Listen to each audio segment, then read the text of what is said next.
Hi, this is Michael Buffer, and welcome to the Boxhard Podcast. Hello, everyone. This is Mikey Garcia. Yo, it's your boy, the odd guy himself, Malik King Scott. Hi, I'm Charlie Edwards. This is Fast Eddie Chambers, and you're listening to the Boxhard Podcast with my main man, Joey Coastman.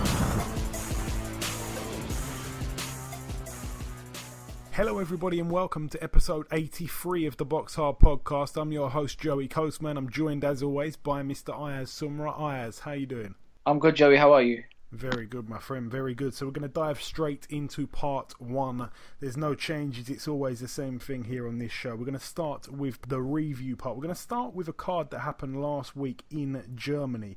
One fight to mention on this bill. Vincent Feigenbutz, he moved to 26 wins, of course, the 2 losses as well on his record. He took on a last-minute replacement opponent by the name of Norbert Nemesapati. He's the Hungarian super middleweight. I think he was the Hungarian champion a while back. His record 25-5 going into that bout. He lost unanimously over the 12 rounds. So Vincent Feigenbutz retains his IBF Intercontinental Super Middleweight title. Norbert Nemesapati is a former opponent of Callum Smith. I remember they fought. I think we had Callum Smith on our show the week of that fight actually. So that's how I remember his name. Moving over now from Germany over to Mexico. One fight to mention on this bill. 2 fights to mention on this bill actually. A young unbeaten prospect, 15-0. His name is Avni Yildirim. He took on Marco Antonio Periban. Obviously Periban, former opponent of James DeGale. This one was for the vacant WBC International Super Middleweight title. Periban was knocked down in round 11, but he did manage to see the final bell, so it went down as a unanimous decision win to Yildirim. So I don't know too much about the young guy, but he now moves to 16-0, and it's an impressive scalp for his record. Top of the bill over there was a female, Jessica Chavez. Her record at the moment is now 29 wins, 4 losses and 3 draws. She picked up a unanimous decision win over 10 rounds and retained her WBC World Female Flyweight title against Anna Arazola, who had a record of 26-11, now 26-12, 3 draws as well. Moving over now to another part of Mexico, this one at the Arena Oasis in Cancun. Now, I'm not claiming to be any kind of, expert on female boxing, but I will say there was a woman by the name of Zulina Munoz who had a record of 48-1 with 2 draws, and that's a really big record for female boxers. I don't really think that they go on to 50 fights plus, but she has, and she actually lost to a person who's got a record of 14-9. So that's huge right there. She was also the WBC World Female Super Flyweight Champion. The name is Zelina Munoz. So she lost to Guadalupe Martinez Guzman. So that's a strange one there. We don't really see that too often. A person 48-1 losing to someone who's 14-9. But yeah, it was a unanimous decision loss there for the champion, and Guzman becomes the new WBC champion, of course, as I said, at super flyweight there in the women's side of the sport. That's it for Mexico. Moving over now to the Barclaycard Arena, formerly the NIA, Birmingham, West Midlands, United Kingdom. It was a big bill, this one, obviously on Sky Sports. We're going to start with the undercard. We're going to start with Josh Kelly's fight. We, of course, saw him last month. We saw him go the distance in his debut. It was a 6-rounder. This fight, he fought a Spaniard. The Spaniard came over to win, a winning record as well. He boasted 6-1. Josh Kelly did the business on him. He was down in the 4th round, the Spaniard. Josh Kelly got rid of him. I think the referee waved it off in round 4. So a good win there for Josh Kelly. But we'll be speaking to him in a matter of moments. Just when we get through the review part, we'll be speaking to him. So we look forward to that. We'll say more on this fight when he comes on the phone, but that's it for that one. Moving up the undercard now, Frankie Gavin picked up a points win over 8 rounds against Renaud Garrido. Renaud Garrido 18-14 with 1 draw. He's been over to the UK a few times. Frankie Gavin obviously coming off that loss to Sam Egginton. Really, he needed to impress. He didn't really do that, Frankie Gavin. I mean, he picked up the win, but it was just, I think it was, there was 1 point in it. So or one round in it, like it was 2 points, I suppose, a 2-point gap. But if one round would have gone the other way, it would have gone to Garrido, then we'd have seen a draw. So it was a very, very close. It was too close for Frankie Gavin. I don't know if the 8 rounds, it just being an 8-rounder did him a favour. I think maybe if it was 10 rounds, it might have been a little bit more suited to him. But, he's a good friend of mine, Frankie Gavin, but he knows it himself. He didn't impress there, and I don't know if he needs to go down to 140 or whatever it was, but, it wasn't very impressive, and he knows that himself. So all the very best to Frankie Gavin, of course, but, we need to see him in better fights than that. We need to see him win fights easier than that. He's a very technically gifted fighter, but at the moment, I'm not too sure what to say about it. Moving up the undercard, Lennox Clark, he was 15-0 with no blemishes. He's now got a draw on his record.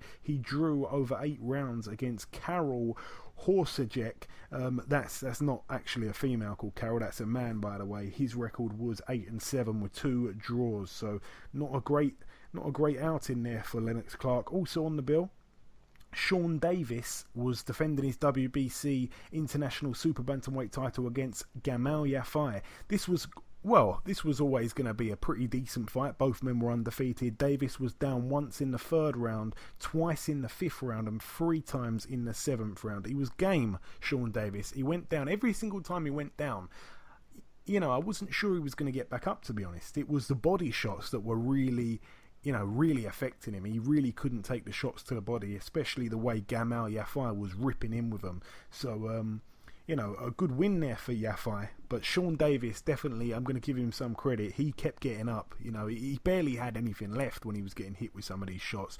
All the air was being punched out of him.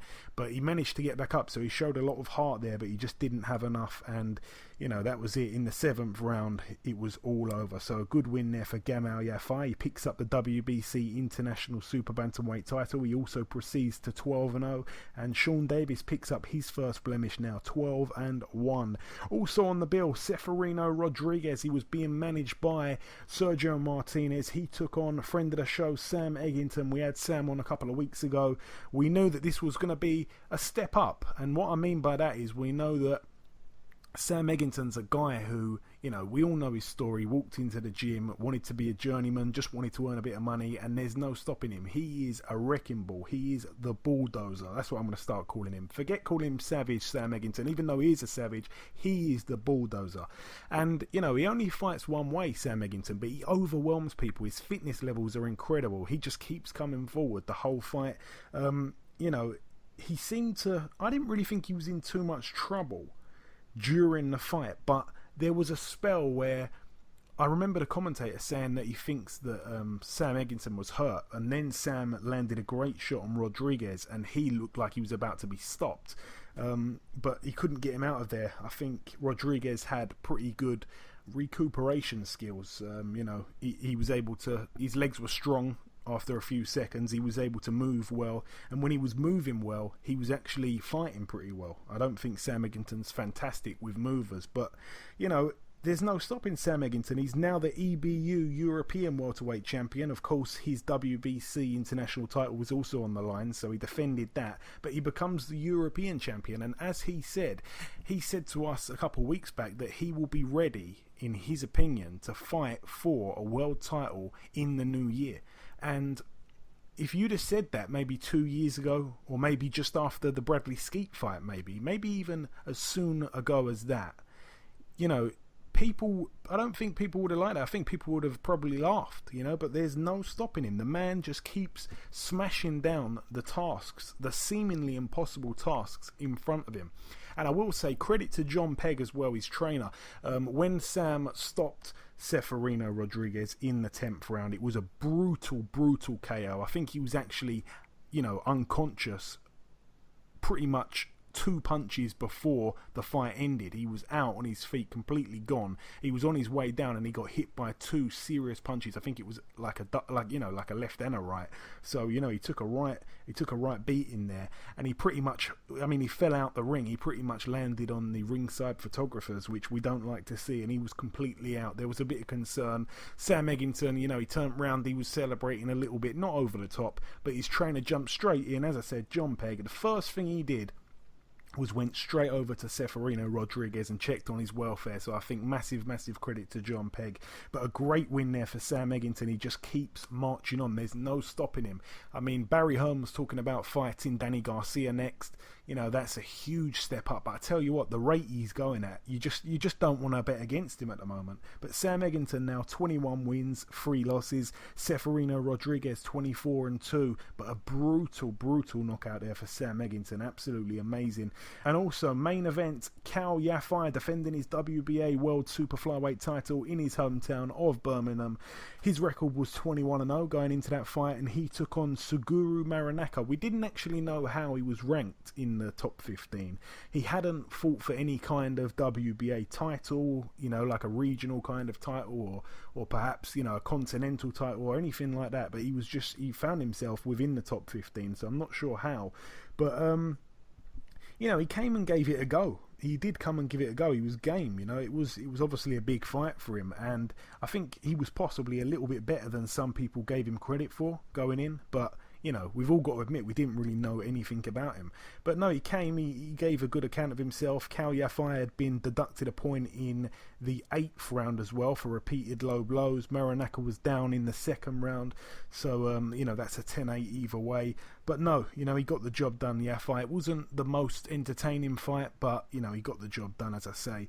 But, Yafai, you know, he's a class fighter. We know that. I just want to see him matched against some of the other good guys in the division. I'd like to possibly see a unification for him soon. So his record now 22-0. He gets his first defense of the WBA World Super Flyweight title. So fantastic stuff there for Cal Yafai. Moving over now to the rival show, I suppose, at the First Direct Arena in Leeds. This one, a Frank Warren card. Over in Yorkshire, United Kingdom, top of the bill, Josh Warrington. He took on Kiko Martinez. Now, it was a little bit annoying because both cards were scheduled at the same time, so it was hard to watch, you know, to watch both of them. I was taping both of them. I was flicking back and forward. Josh Warrington picked up the win, is what we should say. It's short and sweet. He defended his WBC International Featherweight title, so he's now 25-0. Kiko Martinez, I know that he's done. I know that he put a good account of himself in there. Some people actually going as far to say that Kiko Martinez won the fight. I didn't score the fight. I don't even really think that I watched the fight in its entirety, but, you know, he's done, and he came over, and I predicted a stoppage on last week's show, and I kind of forgot that Warrington can't really, I don't want to say can't punch, but he's not a big knockout artist or anything like that. He barely gets his opponents out of there, but I actually thought he could perhaps overwhelm Kiko Martinez a little bit. Well, it wasn't to be the case. He managed to win a majority decision over 12 rounds, one judge giving it a draw and 2 judges giving it to Warrington. I think both judges had it 8-4 in favour of Warrington, which, even though I wasn't scoring it, that seemed a little bit far-fetched. A few people agree with that as well. So, yeah, I mean, it's a scalp for the record, but I don't think... I mean, I liked the fight going in, and I suppose I'm a little bit of an after-timer saying this, but... You know, hindsight's a great thing, but Kiko Martinez was obviously not a great opponent for Josh Warrington. Josh Warrington's being mentioned in the same breath as Selby, as Scott Quigg, as Carl Frampton. Carl Frampton did a job on this guy. Scott Quigg did an even better job on this guy. Selby, I wouldn't even want to see him fight this guy. He'd just take him to school. Kiko Martinez was a good fighter. He's not anymore. And Josh Warrington going the distance, and some people saying, you know, one judge giving it a draw, some people saying that he was lucky to win that fight. That has not done him a good favour there at all, especially his first fight with a new promoter. So many people came out. The atmosphere was electric. The crowd were good, but...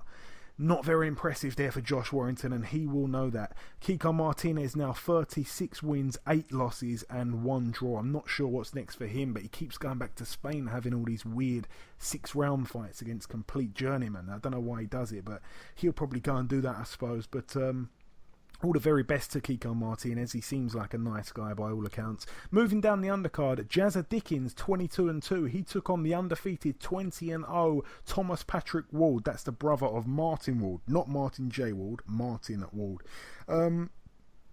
This one was, of course, for the British Super Bantamweight title. Jazza Dickens...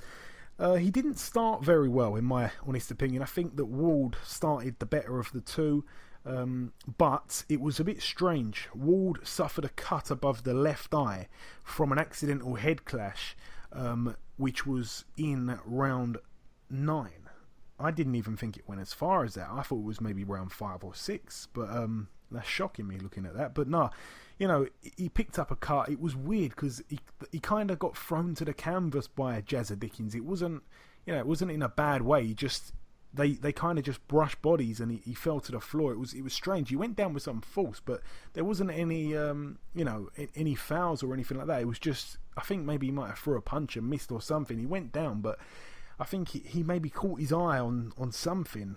It must have been Jazza's head or whatever, but no, a brutal cut opened up straight away and it went down. Well, they had to go straight to their scorecards, which meant it was a technical decision, and Thomas Patrick Ward got the verdict. But the fight was one of those fights where it was kind of momentum swings, like Jazza Dickens was coming on strong at the point of the premature ending, so I feel a bit sorry for Jazza Dickens. He's only lost the 2 fights to really good opponents, Kid Galahad and Guillermo Regondo, but this one, I'm sure they'll probably get it on again. I think Frank Warren will probably get it on again. He doesn't mind a rematch when fights are close, which I give him a lot of credit for, actually. So we do want to see that rescheduled. It was a good fight anyway, but yeah, Thomas Patrick Ward gets another win, I suppose. 21-0 now. Jazza Dickens 22-3, but he'll be kicking himself because he's been out for quite a while, and he hasn't won now for over a year, so he'll be annoyed with that. But moving down the undercard, Josh Lever picked up a win over Phil Sutcliffe Jr. I actually thought that the stoppage was very premature, but it was a TKO in round 6. It was for the vacant IBF Intercontinental Super Lightweight Championship. Josh Lever picks that up. He's now at 12-0, and Phil Sutcliffe Jr. 13-2. It was a shame though, because the referee definitely stopped it a bit too early. Everybody thought that. Steve Bunce didn't agree, but for me, I think it was really, really early. Tyrone Nurse was also on the bill. He actually fought Andy Keats. Andy Keats is a guy that I remember fighting O'Hara Davies. O'Hara Davies made easy work of him. Tyrone Nurse went the distance with him. It was only scheduled for 8. Tyrone Nurse was also cut on the forehead during the fight from a head clash, accidental. So, going points. I know that Nurse, again, is not really a huge puncher, but going points with Andy Keats, who I think O'Hara maybe got out within about 4 rounds or so. So, and it wasn't a defence, again, of Tyrone Nurse's title. I was pretty surprised to even see him on that bill. It wasn't shown on the telecast, but nonetheless, a win, I suppose, there for Tyrone Nurse, 35-2 with 2 draws. Andy Keats now 12-7. Nicola Adams was also on this bill. It's always good to see her out. She was in a 4-rounder, 4 3-minute rounds, but she didn't need them. I know that Frank Warren wants to, extend the rounds and all that, and yeah, she didn't even go the distance this time. She got her opponent out in the 3rd round. Her opponent was very game as well. Came in with a winning record of 5-1. Came to give it a go, but Nicola Adams put a beating on her, to be completely honest. I'm a big fan of Nicola Adams. A great win there for her at super flyweight. So she's now 2-0. As I said, a TKO in round 3 of 4. Zach Chelli was on the bill as well. We talk about him because he came out to the Sopranos theme tune. He deserves a mention for that alone. He moved to 2-0 with a TKO in round 2. His opponent was down once in each round, the first and second. Also, I believe, sustained some sort of ankle injury as well, but he had a winning record of 4-1, now 4-2, so a good win there for Zach Chelli. Bob Ajasaf was on the bill as well. He picked up his 17 win inside 20 fights against Joseph Abloso. I don't know too much about him, but he had a terrible record actually. 6 wins and 36 losses now with 3 draws. It was a points win there for Bob Ajasaf. I want to see him in with a few guys domestically. There's a few guys at the domestic level I'd like to see Bob in with, to be completely honest. Someone like Isaac Chamberlain. I think that's a brilliant fight. But anyway, that's it for the Leeds card. Moving over now to a fight that happened over in Massachusetts, USA. We didn't know that the fight was going to be happening last week, so we didn't talk about it. It was really kind of like a last minute thing. It wasn't even listed on BoxRec or anything, but friend of the show. In fact, I go one better than that. Real good friend of the show. Spike O'Sullivan. Gary Spike O'Sullivan, of course. He fought in the Plainridge Park Casino against a man called Chauncey Fields. Fields. Now, Chancey Fields was only 4-2, so a little bit harsh on his team for taking the fight. I'm not sure why they wanted to put him in there with someone like Spike O'Sullivan. Spike O'Sullivan, obviously a knockout artist. He lived up to that here. He picked up a KO in round 2. It was scheduled for 8. He didn't need the 8. So Gary Spike O'Sullivan now 25-2. I do want to see him in with somebody that we know about, rather than, I know he sells a lot of tickets in Massachusetts, but we want to see him over in Britain. We want to see him in the big fights with our guys domestically, to be completely honest. But no, I can't knock him. A great win. He seems to like round 2. I think Gary Spike O'Sullivan takes people out in round 2 more than most. So good win for him nonetheless. And also moving over now to the final card we've got for the reviewing. A 48-year-old James Toney picked up a win in what was his 90th professional contest. He KO'd Mike Shepherd, who is about 41 years old or 42 years old. He's a terrible fighter. He's way past it. I'm not even sure he ever had it, actually. But Mike Shepherd was stopped in round 6. I didn't watch the fight, thankfully, but James Toney again picks up his 77th win. He's got 10 losses and 3 draws, and it was for the vacant WBF World Heavyweight title. So if that was a genuine world title, he'd actually be the oldest heavyweight world champion, but it's not.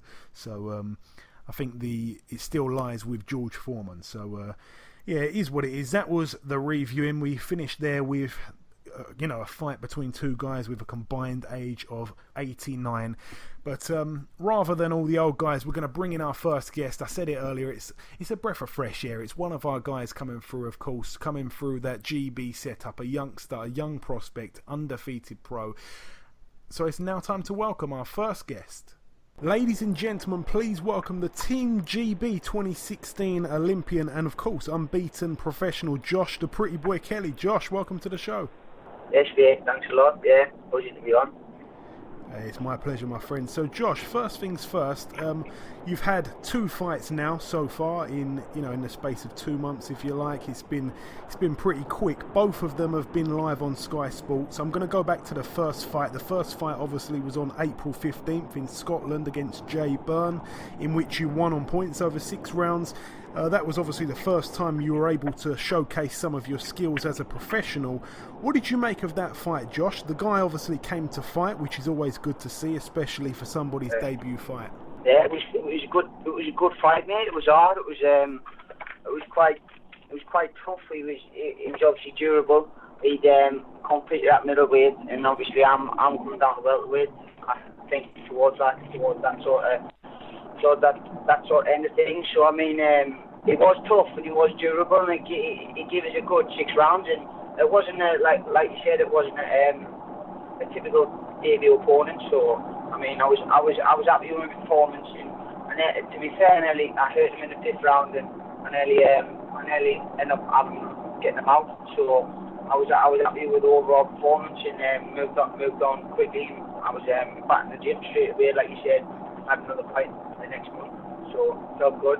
So you jumped straight into a 6 rounder, as I said, which we don't see very often. You went the distance in your first outing. As you say, you had him hurt in the 5th. Yeah. But I just want to really ask you, how did it feel going the 6? And obviously the procedure of transition from amateur to pro, it's usually a thing which takes quite a few fights to see amateurs turn over into that pro style. You look at your performance, you did not look like it was your debut. You looked like you'd had 20 odd pro fights.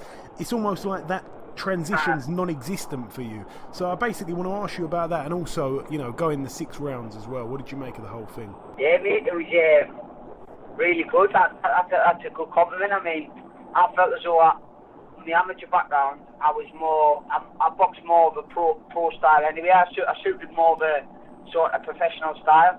So I've got my hands quite low, which a lot of people, some people like, some people dislike.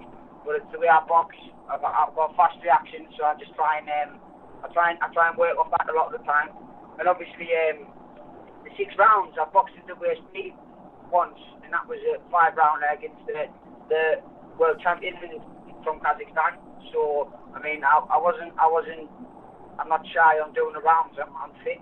So I've been grafting away in the gym non-stop with that, and the 6 rounds are no problem. But I'm loving the professional ranks, and I just love everything about it. The ring walk, the glitz, the glamour, the sort of the more sort of attention you get a little bit more. Sort of you put the work in and you pay for, you get to pay for it in the ring. It's nice. It's a nice feeling.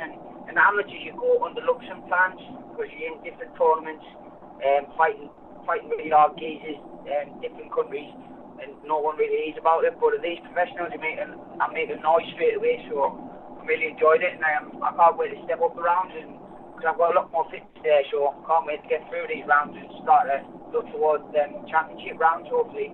Yeah, absolutely. And we all know that you were supposed to be on the Wembley bill, but you didn't get a chance to get on. I bet you were pretty gutted about that, Josh. Yeah, I mean, I was gutted, but like I said on the weekend, a couple of people were asking. I mean, it was a massive bill to be on, and it was massive for the likes of Anthony Joshua. Never mind the up-and-coming boxer who's just turned over. So, I mean, it was mainly a night for him, but if I could have snuck on there, I would have been really happy. But it wasn't meant to be, and I mean, hopefully in the future, there's going to be some big fights there. I'll either be on the undercard, and hopefully in the far future, I could be headlining there. You never know. So I'll have to see. Yeah, absolutely. And also, you fought in your second pro contest this weekend just gone in Birmingham. You fought another guy who came to win, and he was tough. He took a lot of shots. Ultimately, your class prevailed. You got him out there in the fourth round. What did you make of that one, Josh? Yeah, like you said, it was tough. These lads aren't fighting. It's got they've only lost one fight, if that.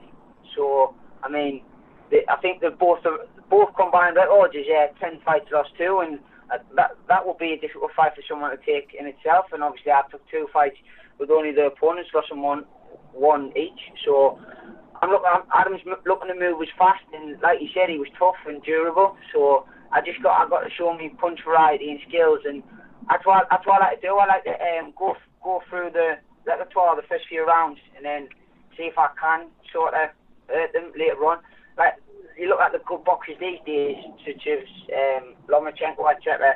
They don't have massive knockout punches, but they sort of wear them down over the rounds, and then they get to them, and they do end up hurting them. I think that's what my sort of boxing's got to be more about. I've got a hurtful punch, but it's more the fact that I wear you down, making you miss, countering you, and constantly being in your face, and just making you miss by little inches, and it's a lot more tiring missing than it is hitting. So once you get hit back with a hard shot, then the rounds accumulate and you get wore down. It's not very nice. So that's what I'm looking to do, and obviously that's what I did with him. I got him out in the fourth, and that's what I was looking to do with Jay Berners. Obviously, I tried to get him in the fifth, but that's what I said. The longer rounds will probably suit me a little bit more, moving about and making them miss and countering them, and then eventually trying to take them out. So I'm really enjoying it, and that was another good fight, another good step up. Yeah, the style of overwhelming opponents, it's always good for the eye. It's always good to watch on. Now, I've got to be honest, Josh, you're under the tutorage of Adam Booth, as we all know. If I was a pro, I'd go with Adam Booth because I think he's brilliant. But my honest opinion of your first fight especially, and some people will probably disagree with me, but you fought a lot like a young David Haye. Now, I know that you're only a welterweight, or just a little bit above in terms of weight, but the style you showed, it was exciting. The left hand was low. You were popping the jab out. The footwork was good. It was entertaining. Do you yourself see any similarities, or has anybody said anything similar to you as what I'm saying now? Has anyone else said that you looked a bit David Haye-esque in there? Yeah, I mean, it's that Adam Booth sort of style, isn't it? And I mean, I've grew up with that sort of style. I mean, my dad taught us that sort of style since day one. So it's just a matter of grooving that now. Since I've moved to obviously Adam's way, he's letting us flow. And like you said, David Haye he was the sort of biggest. He was the biggest founder of that. So it was good to get compliments like that. It's massive. So I'm enjoying the compliments, and I'm just soaking them all up. It is what it is, and if I can be compared to David Haye, that's something special. So obviously, style-wise, it's not a bad thing, and I've had that a few times, like you said. Yeah, It definitely is exciting. Now, a little question also on the training techniques at Adam Booth's gym.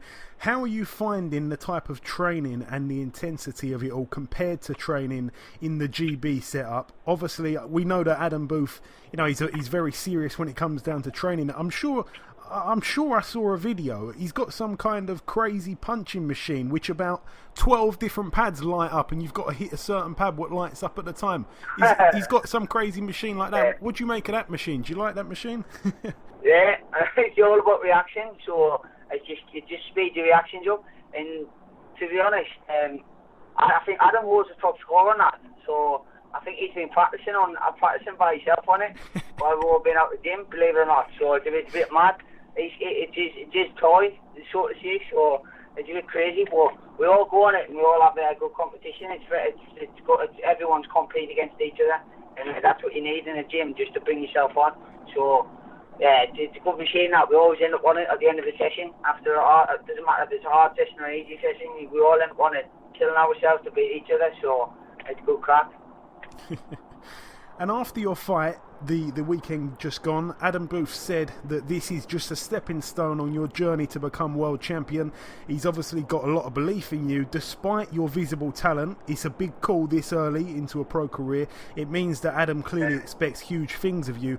And it's also refreshing to see you fighting guys, as you said, with winning records rather than people with 190 odd losses on their resumes. We don't really like to see that too often. I don't know if a plan has been put in place for you just yet, Josh, or if you're able to reveal anything about it, but do you feel that you'll be fast-tracked into British level, or perhaps beyond that?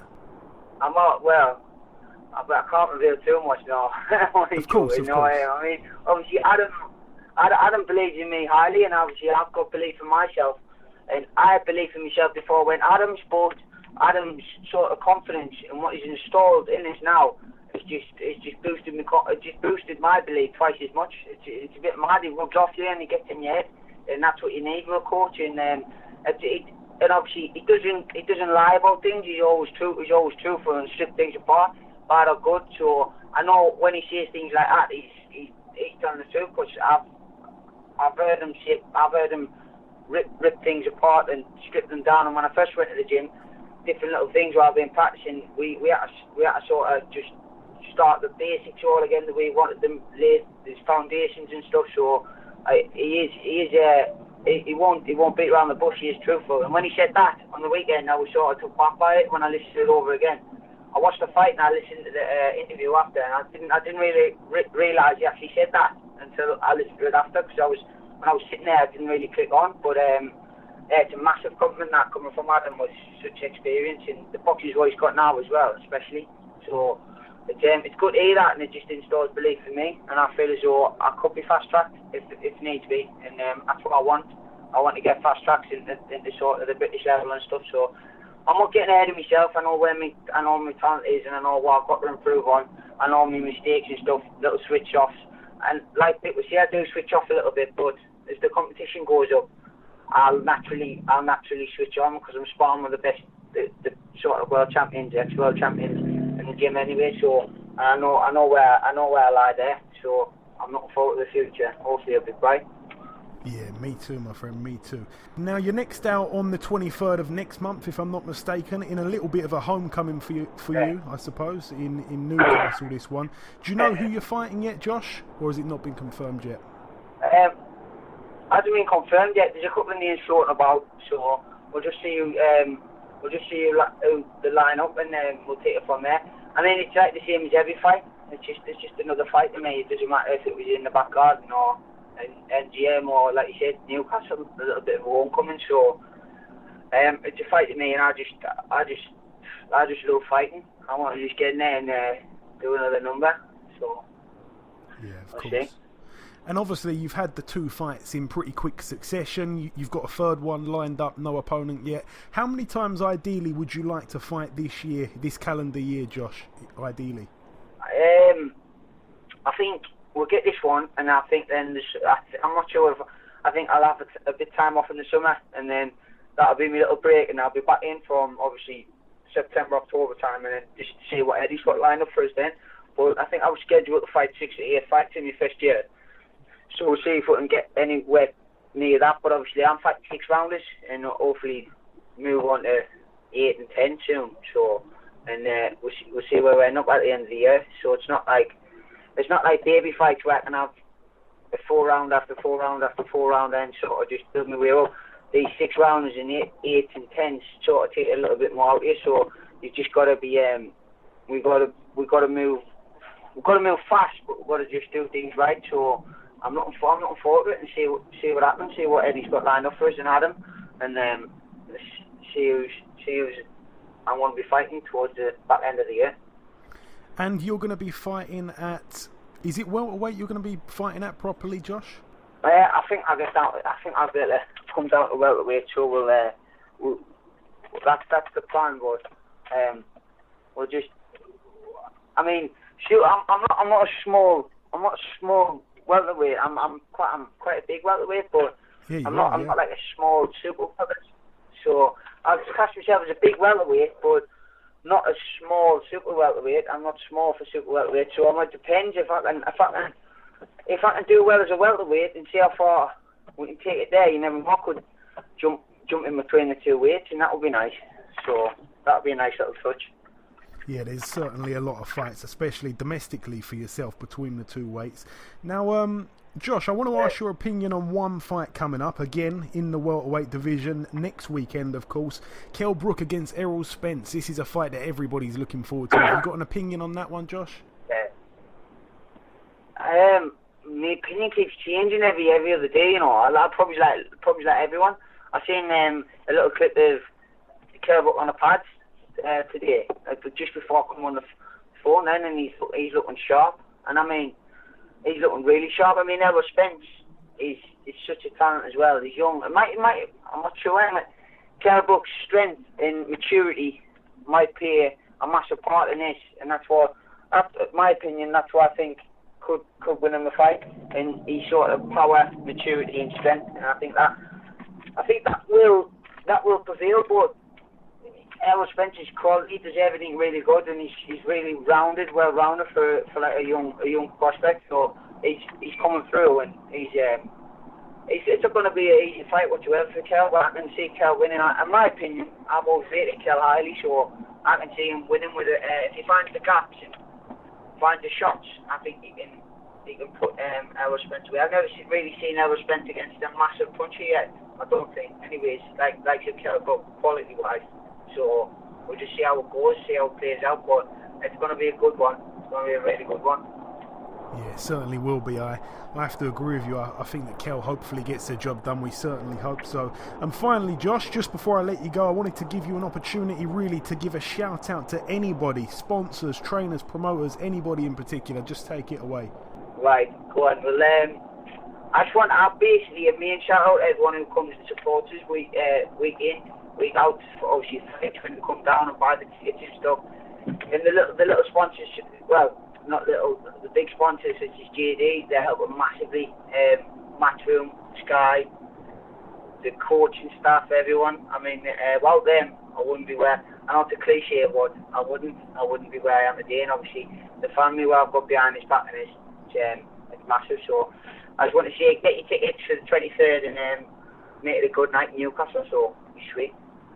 Absolutely, my friend. Okay, listen, Josh, I'd like to thank you for giving us a piece of your time. It's always great to speak to a promising prospect such as yourself. Best of luck for your fight next month, and we'll no doubt catch up again soon. Yes, thanks, mate. Have a good one. Cheers, boss. Okay, now it's time for part 2 on this week's show. This part, of course, the preview part. But before we get into that, as always, we're going to go over to Ayaz with the latest news from the boxing world this week. Paul Smith will challenge Tyron Zug for the WBA World Super Middleweight title next month. Yeah, Paul Smith, he's been in... Is this his 4th crack at a world title now, Ayaz? Is it his 4th crack? I know he had the 2 fights with Abraham. It's the 3rd. Okay, yeah. So, I think Sauerland, I think they're the guys behind Tyron Zug, if I'm not mistaken. So, another promotional deal with the Sauerlands.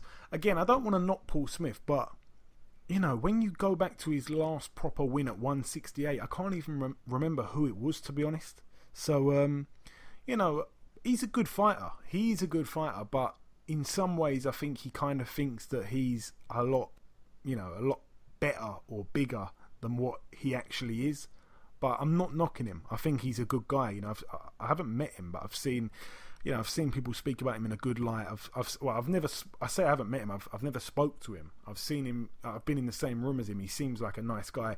But we wish him all the best. At the end of the day, look, he's a Brit. I want him to do the business. I wanted him to do the business against Arthur Abraham. Both times he fought him, and the first fight was very close. But he's been out the ring for a while as well now, so I'm not too sure what he's going to offer. If I'm not mistaken, the last time he fought, I think it was in like a 6-rounder on an undercard, and he didn't really look that impressive. I can't remember. I'm not looking at his record or anything, but I'm guessing that was it. So, hopefully he does the business. That's all I can say. But yeah, that's the open and shut of that one, really. I hope he brings back a world title, and I actually want all the Smith brothers to become world champions. So hopefully he does that, and it means 2 out of 2 or 2 out of 4, I should say, have done it, and the other 2 will hopefully follow in the near future as well. Derek Chisora's WBC Silver Heavyweight title fight with Robert Helenius on May 27th is to be rescheduled due to a number of contributing factors. Yeah, it's a weird one. They say a number of contributing factors. We don't really know what that consists of, but I was looking forward to that. I think there's a lot of fights out there for Del Boy. He also seems to make some strange decisions. Like, why? I know that there's, he had the fight before with Helenius. He should have won the fight. He got robbed. I understand that. He wants to avenge that loss. Fair enough. But it's not like he can go around avenging all the losses on his record. Like, he's never going to avenge that loss to Tyson Fury. I don't really know why he started trying to get this fight now. Maybe he tried to get it years ago when it was all fresh. Maybe. I could be wrong. But I don't really see the point in it. I think there's big money in the fights in the UK. I think there's big money even in like a David Price fight with him. I think that's a good fight. I've been saying that for ages, that it's a good fight. I think Del Boy can win that fight. I think there's good money in that. I think, of course, the biggest one of all is the Dillian White rematch, but I don't really think Dillian White, really, I wouldn't be advising him to take that fight if I was the guy giving the advice, because I think that was way too close to call. So that's a real banana skin. Losing to Chisora can really mess your career up. So I think there's a lot of fights for him that he could take. I do want to see him avenge this loss, I suppose, because he never should have even lost in the first place. But yeah, it's a weird one. Hopefully it's back on, or if not, hopefully he can get something going on, because he's definitely got a few more fights left in him, Del Boy. He can really roll back the clock at times and put on good performances. But no, we're big fans of him, so we wish him all the very best in the future, of course. Dillian White has been forced to pull out his heavyweight clash with Marius Wack after suffering a foot injury in training. Yeah, it was going to be a big bill at the O2 Arena in 2 weeks. Oh no, sorry, a week. I think 2 weeks this Saturday. So yeah, it's a shame really, because it was shaping up to be quite a good show. There was a few prospects on the bill. I think Isaac Chamberlain was going to be getting out again. He's a friend of the show, of course. And the whole show's been cancelled, so it's a shame. But I never really thought that Marius Wack was a great opponent for Dillian White. That's a fight that 100% goes the distance. Wack's got a great chin. Dillian White's not the biggest banger. So I didn't really think that fight was a great fight stylistically, but I do want to see him back out again, especially against someone a little bit, someone with a little bit more stock than Wack. Not many people know Wack apart from the hardcore. So hopefully we see it rescheduled. We see him in action, and hopefully the injury is not too serious. I remember he actually kind of, I don't want to give him the whole credit, but I remember we did a show with Dillian White. Like, it was one of the first shows we ever did, and it was in December of 2015. It was on the week of the Joshua fight, and he came on the show and he was just brilliant. Like, he was completely golden, like he was completely, the trash talking, what he was saying about Joshua, and our views for that show went through the roof. Like, it was one of the best shows we ever did, and Spike O'Sullivan was on there as well on the week of fighting the Chris Eubank Jr. fight. So it was a great show. That's one for the archives there. But no, we wish Dillian White, of course, the very best with a future, and it'd be interesting to see what's next for him. Is there any more news for us, Ayaz? No, that's it, Joey. Okay, my friend. Yeah, so I actually just want to dedicate this little part of the show here to a post that we put up on our Instagram page where we basically put out a list of fights that we'd like to see.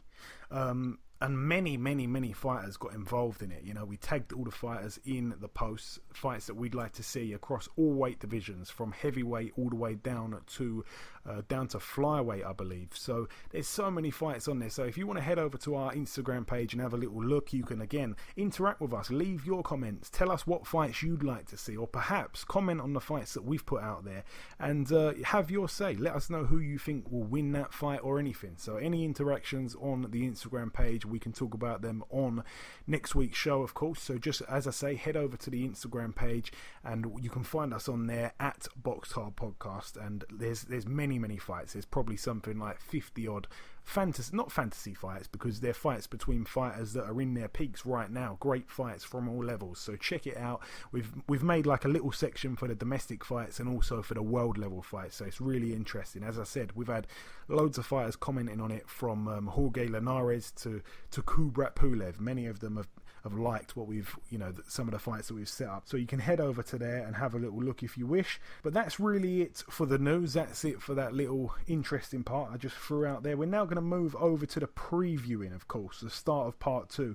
So we're going to start with a card that's happening on Thursday, the 18th of May, this Thursday. So later tonight. It's happening over in the US at the Casino del Sol, which means the Sun Casino, which is very good, over in Tucson, Arizona, USA. Couple fights to mention on this bill, really. Couple of prospects.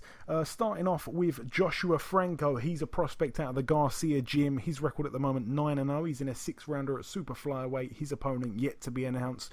Also on the show, unbeaten prospect at super lightweight, Hector Tanahara. He's in a 6-rounder. His opponent yet to be announced as well. I just want to give a special shout out to Hector Tanahara. He had to climb off the floor in his last fight, which, that will pay dividends for the future. He got up off the floor and won the bout. Also, Jonathan Navarro's on this bill.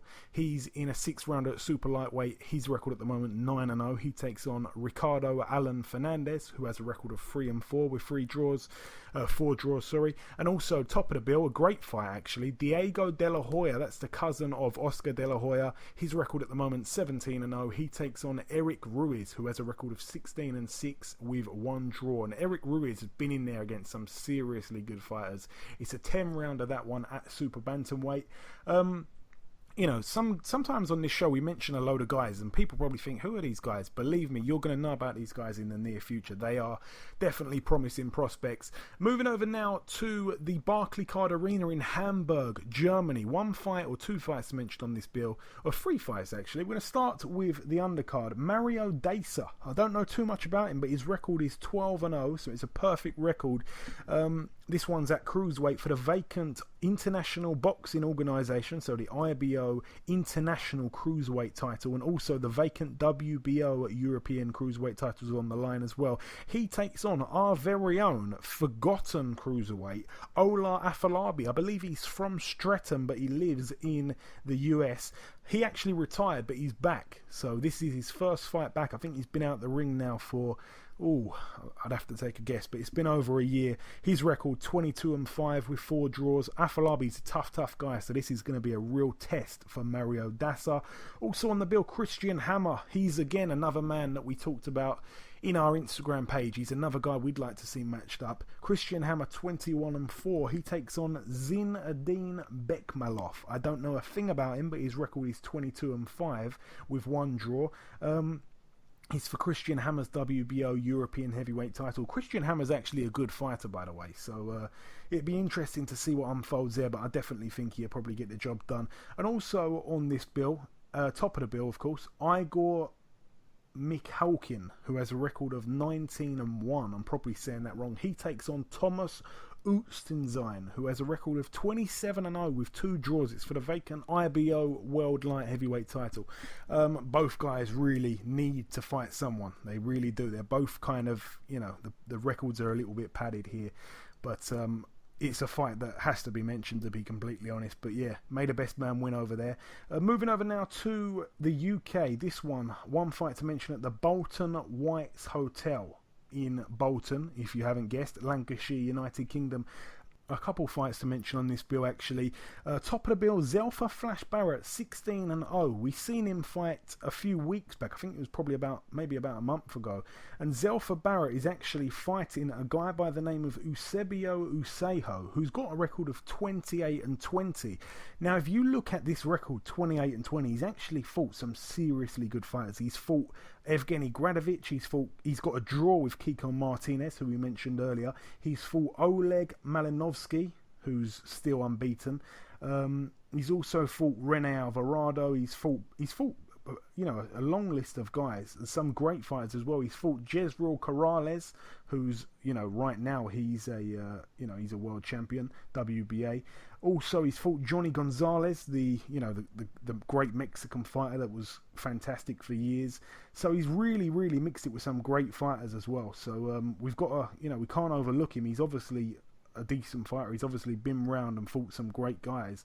But it's a bit of a hard one, really, this for Zelfa Barrett. He's it's a bit of a test. I mean, we do have to remember he is actually 16-0 with 10 knockouts. So he's doing all the right things, but he didn't look overly great against Ross Jameson in his last fight.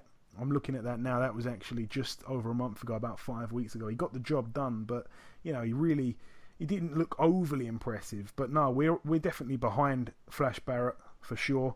We hope he gets the job done, but it's going to be a good little show. That I like them hotel shows. They do look good. Also on the bill, Luke Blackledge. He's out again. His record at the moment 22-3 with 2 draws. His opponent yet to be announced, and the return of Haroon Khan, the brother, of course, of Amir Khan.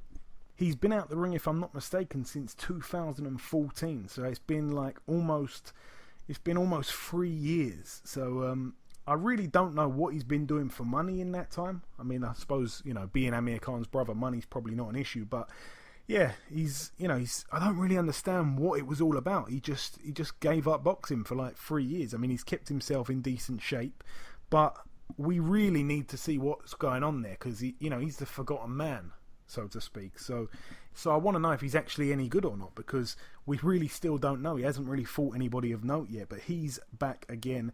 His opponent yet to be announced, and also the final fight on this bill, heavyweight contender, I suppose, Alexander Ustinov. His record at the moment 33-1. I am a little bit sceptical of if this fight's actually going to happen. His opponent's yet to be announced, but he's been supposed to have been on a few bills, and he hasn't ended up fighting. So I'm not quite sure the reason behind that, but we wish Alexander Ustinov all the very best over in the Bolton Whites Hotel. That's it for the Bolton Whites Hotel. Moving over now to another hotel, this one over in Glasgow, Scotland, the Crown Plaza. One fight to mention over here, cruiserweight Stephen Simmons. He's a pretty exciting fighter, I suppose. His record at the moment 15-2. His opponent yet to be announced. Those fights that we've just mentioned there are happening on Friday. I of course also mentioned a couple fights, the prospects, Diego De La Hoya, etc. That is for Thursday. So yeah, moving over now to Saturday, the 20th of May. We're going to start with one fight over in Japan. Friend of the show, he was on last week's show, of course, Hassan N'Dam. He takes on Ryoto Murata. This one's for the vacant WBA World Middleweight title. Hassan N'Dam 35-2, Murata 12-0, of course, the former gold medalist at the Olympics. It's over in Japan, so it's the first time Hassan has travelled to Asia. We wish him the very, very best. We truly do. We love Hassan on this show. That's it for Japan. Moving over now to the big bill happening this weekend. Really the best bill probably of the weekend, especially in the UK. Top of the bill, Gervonta Davis 17-0. He takes on Liam Walsh 21-0. It's for the IBF World Super Featherweight title, Gervonta Davis being the champion. This is a fantastic fight. We know that Liam Walsh is a guy that many people overlook, many people underrate him. They say that this is not an easy fight for Gervonta Davis, but pretty much everybody that I've spoken to anyway doesn't give him a chance in this fight. I think it's a lot closer than that, but we do have to remember Gervonta Davis looked absolutely amazing in the job he did over Pedraza. Yes, Gervonta Davis did very good against Pedraza, but Liam Walsh, I'll tell you something, this is going to be a very good fight. But I tell you what, if I'm going to go for a knockout, I'm going to have to go with Gervonta Davis because of the experience. Not the experience, but he's a very good and dangerous southpaw. Yeah, it's going to be a good fight. We definitely hope so. Liam Walsh, as I say, this is his time to shine. He's a man that, I don't know. He's a little bit shy, I suppose. He's not on social media, as far as I know. He's pretty much quiet. He does things behind closed doors, and he's a quiet guy. But also Gervonta Davis, he is a guy who I think is a pretty shy guy as well. I think he's the quiet killer. So it's a great fight. Both men not. They're quiet guys, and I don't want you to get me wrong. Gervonta Davis, he can be loud at times. He can say things, but he's not naturally like that. I think he's pretty relaxed, and I think Liam Walsh is exactly that. So it's going to be a good fight. Both men, very composed. Gervonta Davis, obviously, we've seen him on that world level. We've seen him compete there. It's only been the one fight, we have to admit. It's only that fight against Pedraza, which I actually thought Pedraza was probably favourite in that fight. I thought Pedraza was actually going to win that fight, in honest truth. We spoke to Gervonta, I remember the week of that fight. So, yeah, it's intriguing, really. Was it just a good performance by Gervonta on that one-off chance? Was it, or was it not? We're going to have to see here. But Liam Walsh definitely coming to win, and it's going to be a great fight. This is his time to shine, no doubt.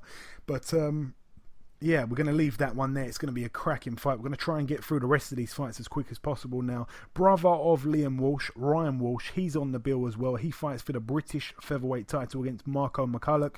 Ryan Walsh 21-2 with one draw. Marco McCulloch 17-3. That should be a decent little scrap there. Joe Pigford's on the bill as well. He's at the moment 12-0. He takes on Aaron Morgan, who's also 12-0. That should be a good scrap at super welterweight. Chris Hobbs, the Southern Area light heavyweight champion, he puts his belt on the line against the beast Anthony Yarde, another friend of the show. His record 10-0. Chris Hobbs 6-1 with one draw. I'm expecting Yarde to get the job done, probably another knockout. It's a 10-rounder though, so it'd be good if it does go a few rounds. I'd like to see Anthony Yarde in some of those later rounds. He definitely is a talent. Another friend of the show, I say friend of the show, we're going to be speaking to him very soon actually, probably next week's show. Archie Sharp, a man that I like to watch. He's a good prospect. He at the moment is 7-0. He takes on Tamas Lasker, who has a record of 19-14. He's been in there with some decent guys, Lasker as well, so a good learning fight this one should be for Archie Sharp. Hopefully it all goes well for him. It's a 6th rounder, that one, at lightweight. Mitchell Smith's supposed to be on the bill as well. His record at the moment 14-1. His opponent yet to be announced. He was a guy that was, on a bit of a roll until he ran into George Jupp and hasn't really seemed to get going since then. It's been a bit stop-start for him. I think maybe a few injuries, but that's a 10-rounder at lightweight. Moving down the bill once again, Boy Jones Jr. gets out against Norbert Kaluksa, who has a record of 14-9. Boy Jones Jr. 11-1 with one draw. If I'm not mistaken, it's his first fight back since losing his I may be wrong. But Boy Jones is, he's a good guy. We wish him all the very best. Sanjeev Sohota, his record at the moment 6-0. He takes on Stephen Blackhouse, who has a record of 1-5. Sohota will get the job done, but he likes to kind of make it hard for himself. I don't really know why, but he seems to always be in competitive fights, even though they shouldn't be. So that should always be a good watch for sure. Daniel Dubois on the bill as well. He's pretty much destroying everybody that gets in his way at the moment. 19 years old, and the man is on fire. His record at the moment 2-0. His opponent yet to be announced. Also, a few other guys on the bill. Their opponents haven't been finalised yet, but we're going to give them a mention as well. Sammy McNess 6-0. He gets out again. West Ham supporting prospect there, good fighter. Lerone Richards, we know about him. He's at the moment 6-0 as well. He gets out again. A good light heavyweight prospect. Lucian Reed's on the bill again. His record 5-0, and Sonny Edwards 3-0. Friend of the show, he gets out again as well. I think his opponent's pulled out, so they're going to be trying to get some sort of last-minute opponent for Sonny Edwards on the bill. Hopefully they get it done. That's it for that one. Moving over now to the US. There's a couple of bills over in the US that we've got to mention. Firstly, the MGM National Harbor in Oxon Hill, Maryland. Gary Russell Jr. puts his WBC World Featherweight title on the line against Oscar Escandon. His record 25-2, and Gary Russell 27-1. Gary Russell's a man that's been very inactive of late. He has, to be completely honest. I can't really believe that the WBC have not stripped him, because his inactivity has been pretty mad. But he's a phenomenal talent. He could be the best featherweight in the division, to be honest. His only loss was to Lomachenko, and he's fantastic. He's got some of the fastest hands in the sport as well. So I'm looking forward to seeing him back in action. I think he will completely walk through Escandon. I think he's got way too much for him, but it's going to be good to see him show showcase his skills once again. Also on the bill for the interim IBF World Super Middleweight title, Andre Durrell, of course, 25-2. Those 2 losses, one to James DeGale in most recent times and one to Carl Froch. He takes on Jose Uskatskaya, who has a record of 26-1. That is a fantastic fight. Mark my words, that's a great fight. Uskatskaya is a good fighter. That one is a real 50-50. Also on the bill, Rances Barthélemy. His record at the moment, 25-0, of course. He's at super lightweight now, but he was at lightweight before, if I'm not mistaken. He is a great fighter. He is a southpaw Cuban. He takes on former opponent of Ricky Burns, Kirill Relic. I'm not sure if Relic is still associated with Ricky Hatton, but he gave Ricky Burns all he could handle. It was a really close fight. Scorecards were a little bit wide, but Relic, we know he's a good fighter, and Barthélemy definitely needs to be on his A game to win this one. If I'm not mistaken, also Gary Russell Jr.'s brother is on this bill as well. I think his name's also Gary Russell, so he makes his debut on this bill as well, so we're going to mention that as well. Moving over now from the MGM National Harbor over to the Madison Square Gardens, the MSG, New York City, United States of America, of course. There's 2 fights really to mention on this bill. We're going to start with the undercard. Raimundo Beltran, 32-7 with 1 draw. He looked unbelievable in his last fight. He takes on Jonathan Marcelo. This one's for the vacant WBA International Lightweight title, also the NABF Lightweight title and the WBO NABO Lightweight title. Marcelo's record's 25-2. It should be a good fight. I haven't really seen Marcelo fight, but Beltran, he's always in pretty good fights, to be completely honest. He's a guy that I really feel should have been a world champion, but you know, he seems to be electric. In his last fight, he looked absolutely brilliant. So I hope he does get another crack at the title, but it's just a case of who will it be against. We're not too sure. And topping the bill, one of the best fighters in the world, actually, pound for pound. I was going to say in his weight class, he's definitely more than that. Terence Crawford, 30-0, perfect record. He puts his WBC and WBO World Super Lightweight titles on the line against Felix Diaz. Felix Diaz, 19-1, obviously a former Olympic gold medalist as well. Good amateur pedigree, good pro record as well. He's beaten some top guys, Felix Diaz, but this should be a great fight. But in my honest opinion, I think Terence Crawford overwhelms him. Terence Crawford, obviously, as I said, one of the best fighters in the sport, to be completely honest. I think he's got way too much for Felix Diaz. I want to see Terence Crawford in there with Mikey Garcia. That's a great fight. But no, this should be pretty good. The undercard's not the best, but you know, it's always good to see Terence Crawford out again because he is a real special talent, as I said. And we wish him all the very best. We just want to see him in those big fights. Or we can see him move up to 147, and there's a lot for him there, that's for sure. Also on this bill, I almost forgot, a second pro outing for Shakur Stevenson, who's a fantastic prospect. He gets out again. He takes on Carlos Gaston Suarez, who has a record of 6-3 with 2 draws. God help him, he's in for a beating for sure. Shakur Stevenson, an unbelievable talent. And that's really it for that one. Moving over now to the Laredo Energy Arena in Texas, USA. One fight to mention over here. Possible future world champion, really talented David Benavidez. His record at the moment, 17-0. He takes on Rogelio Porky Medina, former opponent of James DeGale, who has a record of 37-7. James DeGale didn't have it all his own way in that fight as well. Remember that.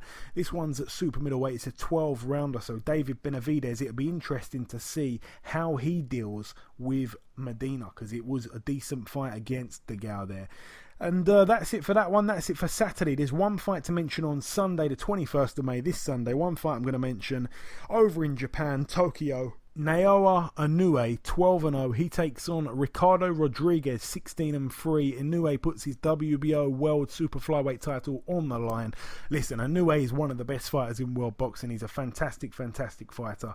I believe he's got a brother as well who's a very good fighter too. I'm not completely clued up on some of the lower weights. I will hold my hands up to that, but from what I've heard, Inoue is absolutely brilliant, so keep your eyes peeled for that. That should be a cracker. And that really wraps up the preview, and we've tried our best to go through it as quick as we could. There's so many fights on. It's going to be a big show next week as well, because there's going to be so many fights to review. But as for the preview, and we've gone through it as quick as we could. Some brilliant boxing over this week, and I hope that you've enjoyed the show so far. But remember, there's one last thing to do before we wrap it up. We've done the review, and we've done the preview, and we did the news. We mentioned the Instagram thing, of course, and we spoke to Josh Kelly. So the last thing to do before we wrap up the show is to speak to one more guest. It's time to welcome guest number 2. Ladies and gentlemen, please welcome the former WBA Super Featherweight Champion of the World, Mr. Jason Sosa. Jason, welcome to the show. Thank you for having me. Hey, it's my pleasure, my friend. So firstly, Jason, you fought a few weekends back, and we're going to get onto that in just a moment. Your WBA belt wasn't on the line against Lomachenko. You'd already vacated the belt, to my understanding. What actually happened there? It was a bit confusing for me to understand. Yeah, no, it was a confusion for the whole team, actually. We went to Puerto Rico for training camp for 2 months, and I believe we was a month in, and then they pretty much told me if I don't fight Corrales, I got to vacate the belt. Well, I'm already in training camp getting ready for Lomachenko. So, we decided the team, we got a bigger fight, and we just let the belt go. That's a shame there. Do you feel hard done by the WBA there? I was at first, but then, you got to understand this boxing is the business of it. There's nothing you can do. But at the end of the day, it was a pleasure for me to fight for such a beautiful belt at the WBA. And, we have a lot of more belts out there to fight for. Yeah, we see a lot of the sanctioning bodies doing this kind of stuff. When there's already been a fight set up and, two guys are contracted to fight, and then all of a sudden they come in with this random rule and end up stripping people. It's not right in my opinion, but it is what it is. Okay, so as I mentioned, you fought a few weeks back against Vasyl Lomachenko for his WBO Super Featherweight World title. Now, I've got to be honest, Jason, you did impress me with your lateral movement. I've never seen Lomachenko miss as much as he did. I know, obviously, he landed a lot of shots too, but I think your elusive work and your ability to avoid being pinned down by one of the best fighters in the world will pay dividends against some of the other guys in your weight category. What did you make of the fight, Jason? Some say Lomachenko is the best pound-for-pound fighter in the world. He's obviously a tough man to beat. How did it feel sharing the ring with him? It was amazing. It was a beautiful experience. Lomachenko is very special. You can't take that away from him. He's been doing this since he was a kid, and he got one of the best trainers, as of today as well, and that's his father. Lomachenko in the fight, it was a beautiful experience to have to, get to. I have gotten able to share the ring with such a great fighter like Lomachenko. And he tried a few there was little bits of kidology he was doing, like he tried to do the Matador thing. Is that stuff that, some fighters get wound up by that? Did that affect your game at all? No, not at all. Not at all. We prepare ourselves. We might have did a little bit too much in training camp. That's how you saw it at the end of the fights, at the end of other rounds. The first 2-3 rounds I was doing good, and the body just gave up. There was no more left in me. And I want to ask you, Jason, does Lomachenko hit hard, or is it the accumulation of shots that can be overwhelming for fighters to take? He doesn't hit hard at all. Then again, you're asking me, who you shouldn't be asking, because I'm kind of, I don't have a glass jaw. I could take a pretty hard shot. I actually spar with like 160 pounders. So at the end of the day, I agree. I don't believe it's a shot. The power, I believe that it's all the shots that he throws, man. He's like nonstop. He throws, many shots and in different angles, and he's very excited, man. Lomachenko is great. Yeah, and obviously your father pulled you out of the fight at the end of round 9, and I think that was the only way Lomachenko was going to get the stoppage. As you said, you got a good chin, and I don't think he would have been able to knock you out. Do you agree with that? And are you frustrated that you wasn't able to go the distance, or were you happy that your father pulled you out? It's a bit of a strange question, I suppose. At the end of the day, he can see what I don't see. I'm a fighter. I'm going to fight to the end. And if he felt that I couldn't continue, then I agree with his decision 100%. I'm not going to fight him to it, and especially that I knew that, I couldn't continue. I had no more left in me. So he's right. There was no need for me to take as many shots, But, yeah, I mean, at the end of the day, he sees what I don't see. So I gotta go. He depends. Yeah, That's right. Absolutely. He's obviously there for a reason. I mean, before the final round, he did say to you, you know, if you don't show me anything in this round, I'm going to pull you out. And you did fight pretty well in that final round, I thought. I think, if I can remember correctly, I think you caught Lomachenko with a good left hook in that round. Yeah, I did. I remember that one. So obviously it's still early, Jason. It's still fresh in the air. Do you know at all at this stage what's next for yourself? I'm not sure. I mean, after this defeat, after this beautiful experience, I grew from it. You know, I took it, you know, the right way, the way we all fighters should take it. At the end of the day, I got in the ring with one of the best, and I really feel deep down inside that I actually just graduated, you know, to bigger and better things. I'm very, very excited. You know, I'm taking a little vacation now, but when I get back, it's time to go to the gym and time to learn some new stuff and, you know, just keep continuing. And I would love to be a world champion again. I'm very, very happy to hear you talk like that, because that's the best thing that a defeat can do. You know, to learn from defeats is so important. Now, as I said, you're not really too sure which way you're going to turn at the moment, but have you got your eye on anybody in the division, anybody that you'd like to fight at all? I want to fight whoever, man. I mean, I never, you know, I never back down on the fight. I would love to be a world champion, like I said. Any world champion that are interested to just, you know, giving me another shot, I'm willing to take it. And, you know, that's our goal, is just to fight the best. At the end of the day, you know, I don't want to go back down. You know, I don't want to fight easy fights. I want to continue with hard fights, because at the end of the day, this is what boxing is all about. The best fighting the best. And that's how I feel right now.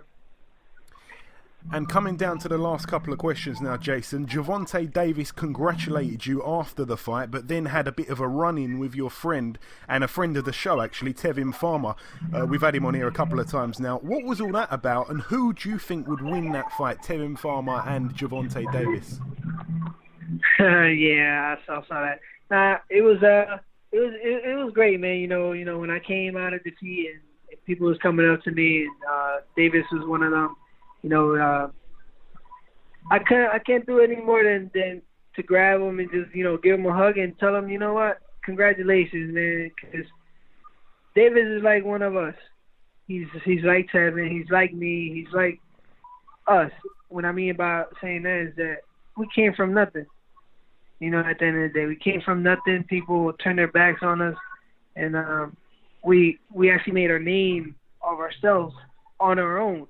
So it's a big deal, and you know, that's what I did. You know, I congratulated him, and I wished him nothing but the best. Other than a fight with my brother Tevin Farmer, I mean, I'm not gonna tell you who I think is gonna win.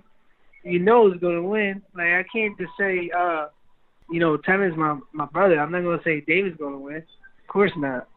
But Tevin, Tevin is just a special, talented fighter. You just don't know what Tevin's gonna show up, man, and he's just very, very talented and experienced. You know, sometimes most fighters nowadays, want to have an undefeated record, and you know, Tevin doesn't have that. What Tevin has is experience, and you know, he's a complete fighter. At the end of the day, he might have had 4 losses. But those 4 losses made him to who he is today, and he's special. Yeah, he definitely is, but may the best man win if they ever do fight. I want to ask you, Jason, as well, do you watch the sport a lot? Are you a fan of boxing as well as a competitor? Are there any fights that you're looking forward to that are coming up at all? To be honest, I really not. I'm not, you know, a fan of it. I mean, I'm a fan to certain fighters, and I do watch here and there, and I like going to, you know, fights to see them live. But at the end of the day, yeah, I'm not, you know, I don't wait for the days or, you know, who's fighting, who's it. Nah, I don't do that. I Okay, just that's fair focus enough. on myself. Yeah, that's fair enough. That's the best way anyway. And as you mentioned now, I can't help but ask you now, you said that you sparred with some guys that are 160. You know, I wanted to really ask you, which guys have you sparred with? Any big names that we may know from over here at all, Jason? Well, I don't know if you know Julius Williams. Yeah, of course. The one that fought Charlo. Yeah, that's right. Yeah, J-Rock, yeah. Yeah, J-Rock. I spar him. I spar Thomas Lamana. You know, these are all heavy guys. You know, I spar other heavy guys that, you know, I'm not sure where they're at now, but I spar heavy guys. Yeah, no, that's brilliant, man. That's absolutely brilliant. And the final two questions now for you, Jason. This one is a question I like to ask everybody that we speak to from overseas. From any era, you don't have to give us one if you don't have one, but have you got any kind of favourite UK fighter from any era? They can still be boxing now, they can be way retired, any era. Today era, I like Anthony Joshua. Yeah. That kid is special.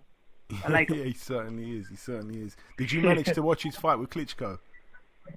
I watched a little bit of it. I really did. You know, I just tell you I don't watch fights, but I caught a little bit of it. I mean, it was intense. You know, you got one of the best heavyweight fighters in the world going against each other. Yeah, it definitely was something special. But no, he definitely is a real talent. And the final thing now for you, Jason, it's not really a question, but it's just really an opportunity to send out a message to any of your listeners, any of your supporters here in the UK. There's a lot of guys over here that have got a lot of love for yourself. So if you've got a message to send out to any UK fans of yours, please do so. To all my fans and to all my supporters and brothers, I thank you. I appreciate the love, and you know, I'll continue doing do great things, so you guys could keep on following my dream, my story, and thank you, man. God bless. Okay, listen, Jason, it's been a pleasure having you on. Thank you so much for giving us some of your time. Best of luck with the future, and I'm sure we'll catch up again soon. Thank you. Okay, now it's time to conclude episode 83 of the Boxhard podcast. I've been your host, Joey Coastman. Ayaz Sumra has been Ayaz Sumra. A special thank you to our two guests on this week's show, the super talented Olympian and unbeaten pro Josh Kelly and the former WBA super featherweight champion of the world, Jason Sosa. Also, we'd like to send a special shout out to some of our loyal listeners, namely Rob Gotti, Danny Biggs and WGE Music. This show has been a pleasure to create for all of you.